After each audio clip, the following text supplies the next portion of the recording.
everyone, and welcome to another video and walking tour.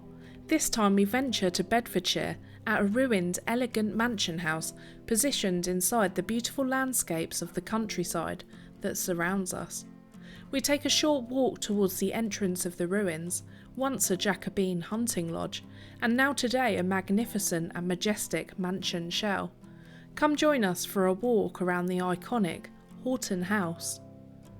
King James I of England granted Houghton House to Mary Herbert, who was also known as Lady Pembroke. She was a very talented writer, an English patron and translator. Some historians say that she built the house and that King James I only granted the land for it.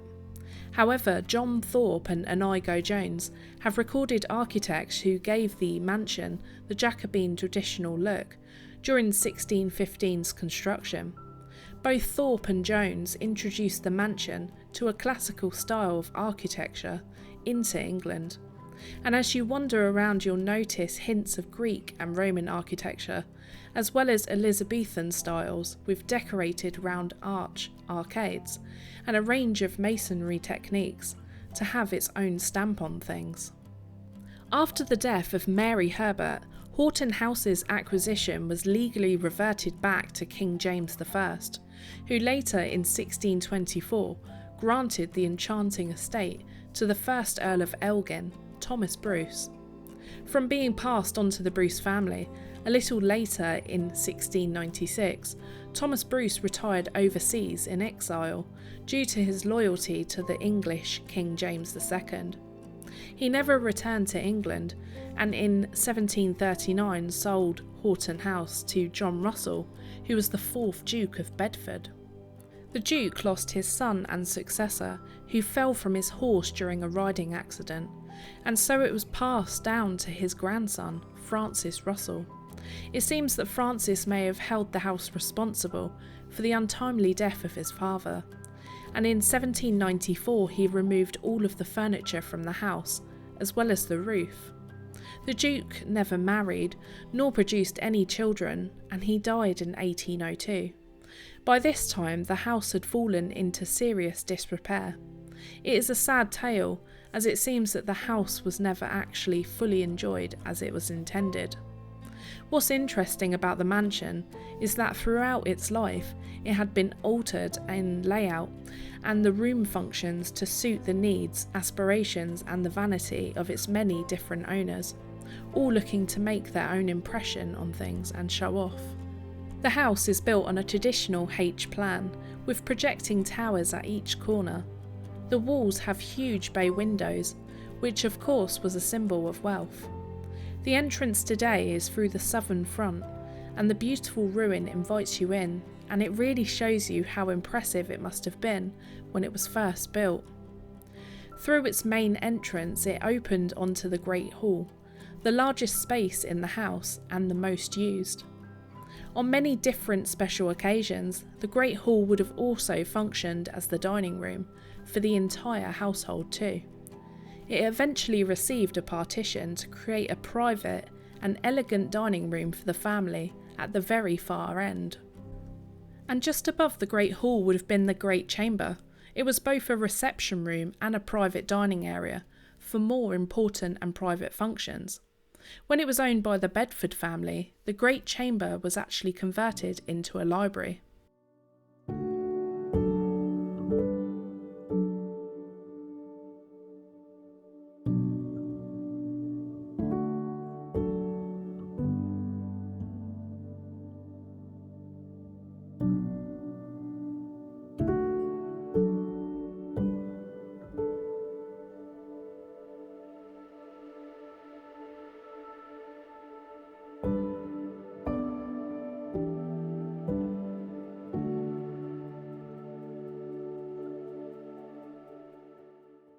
Mainly, the family would have lived and slept in the grand apartments on the first floor, somewhere to overlook the beautiful countryside, the then deer park and the gardens, whilst the servants would have found comfort in the garret rooms, also known as the attic rooms, traditionally small, cramped and oddly shaped, but they would have had comfort in the warm surroundings of the household.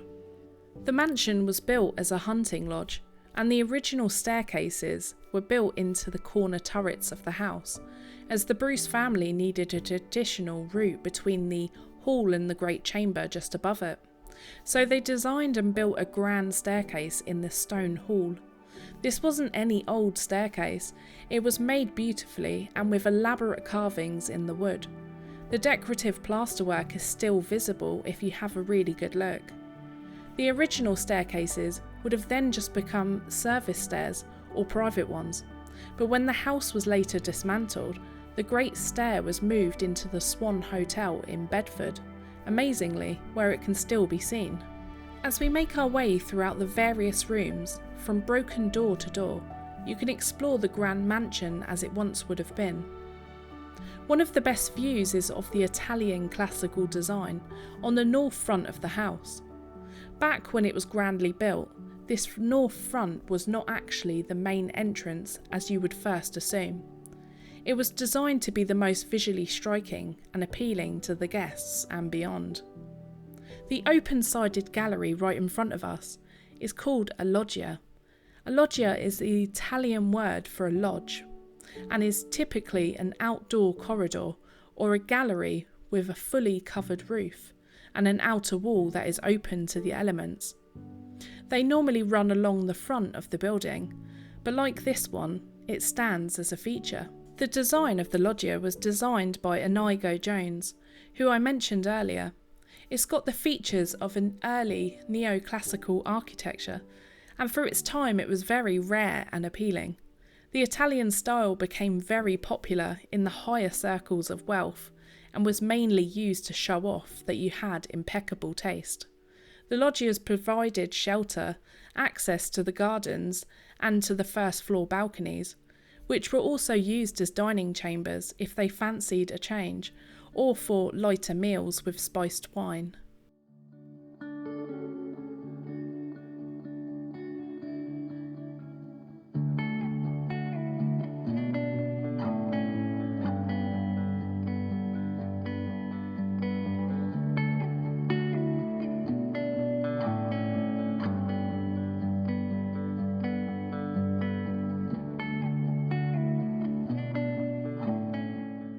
Behind the Great Hall contained the service wing.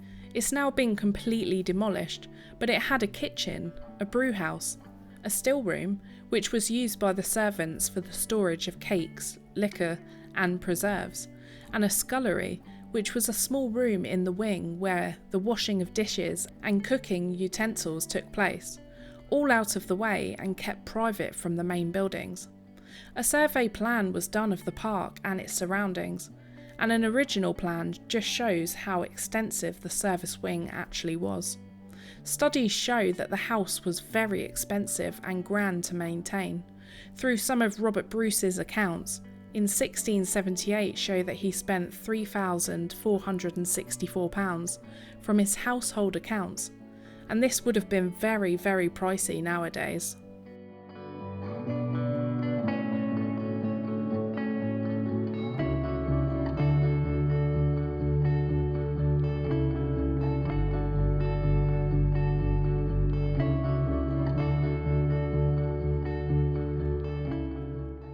The hunting park and the gardens were so important to the design of Houghton House.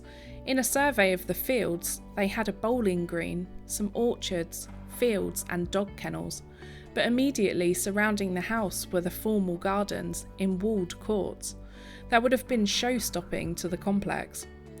Each of the gardens had a different purpose.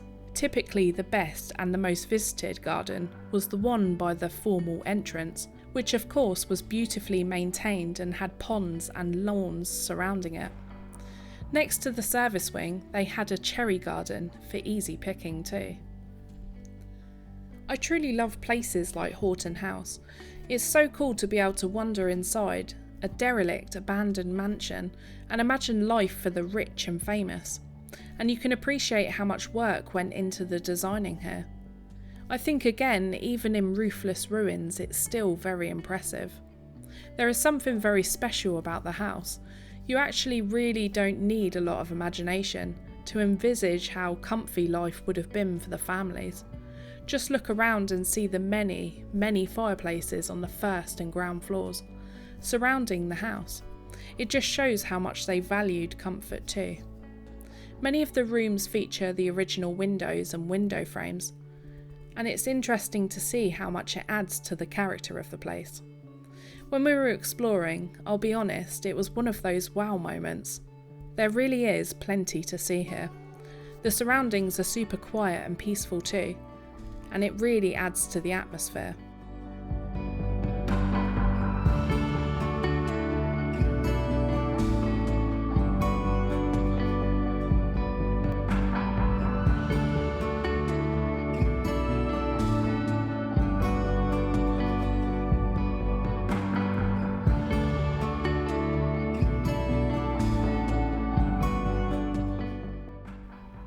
To be able to explore the ruins, head over to the English Heritage website where they give you detailed directions. But it is very easy to find, and there is free parking too in a very small car park, with a short, gentle and pleasant walk to the house. People who have mobility issues would have no trouble visiting here, although a small part of the ruins can be accessed by a set of wooden steps. But in all honesty, with the layout of the house, you would have no trouble being able to see everything from ground level. There aren't any facilities around, so maybe take a picnic with you and enjoy a few hours exploring here. We would really love to encourage people to visit Houghton House. It's been a favourite place of mine in this part of the UK. So if you've enjoyed the video, please be sure to hit that like button. Consider joining our Patreon and supporting the channel. The link is in our description down below. And why not subscribe to the channel if you haven't already? We want to say thanks for watching, and a big thank you to our Patreons for their support. We'll see you in the next one. Till next time.